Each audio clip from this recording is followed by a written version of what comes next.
जो नीति है बीजेपी वालों की वो पूरा देश समझ चुका है।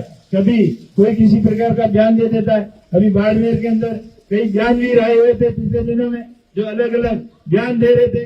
कोई कांग्रेस को नसीहत दे रहा था, जो खुद अपनी टिकट के लिए कांग्रेस दफ्तरों का चक्कर काटते थे, वो यहाँ ज्ञान दे रहे थे कि कांग्रेस पार्टी ऐसी है, कांग्रेस पार्टी वैसी है।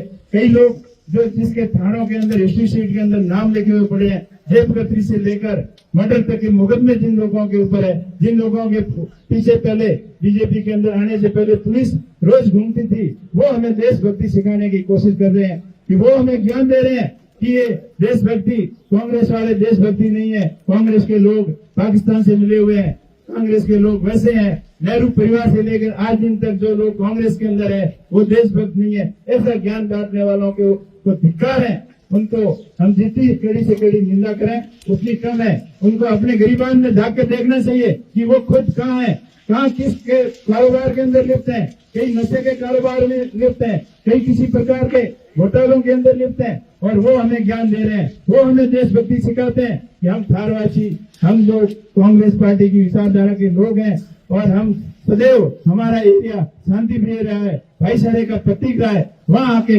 हमको सिखा रहे हैं कि ये देशभक्ति इनकी नहीं है। उनका मकसद यही है जो बीजेपी की विचारधारा से मेल खाता है, बीजेपी के नेताओं की हाँ में हाँ मिलाता है, बीजेपी की नीतियों के अंदर हाँ में हाँ मिलाता है। उनकी नजरों में वही सच्चा देशभक्त है। उनकी नीतियों का विरोध करने वाला, उनकी गलत नीतियों का विरोध करने वाला, उनकी नजर में वो देशद्रोही है। ये नहीं चलेगा। जनता सब समझ चुकी है और ये जागरूकता की शुरुआत है, और आगे इन अभियानों को समय समय पर हम चलाते रहेंगे और कांग्रेस पार्टी को मजबूत करना है। बाकी लंबी चौड़ी बात मैं नहीं करूंगा।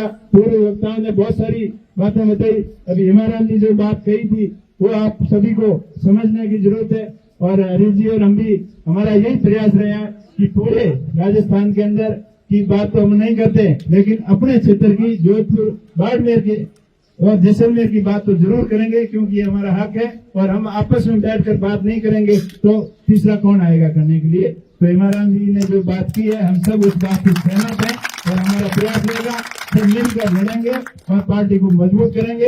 इन्हीं मजबूत इरादों के साथ आप सभी बड़ी संख्या में पधारे, और आप सभी का बहुत बहुत आभार जानम खान जी और उनकी संघ की पूरी टीम का कि उन्होंने, और पूरे जैसलमेर जिले जो पिछले लोकसभा चुनाव के अंदर खूब आपने सहयोग दिया। बातें तो कई प्रकार से हो रही थी, वहां से इतने आगे रह जाएंगे, वहां से इतने हो जाएंगे, लेकिन उन सभी बातों के ऊपर आपने विराम सुनने लगाया और कांग्रेस पार्टी को बहुत मजबूती प्रदान करने से कंधे से कंधा मिलाकर आपने सहयोग किया।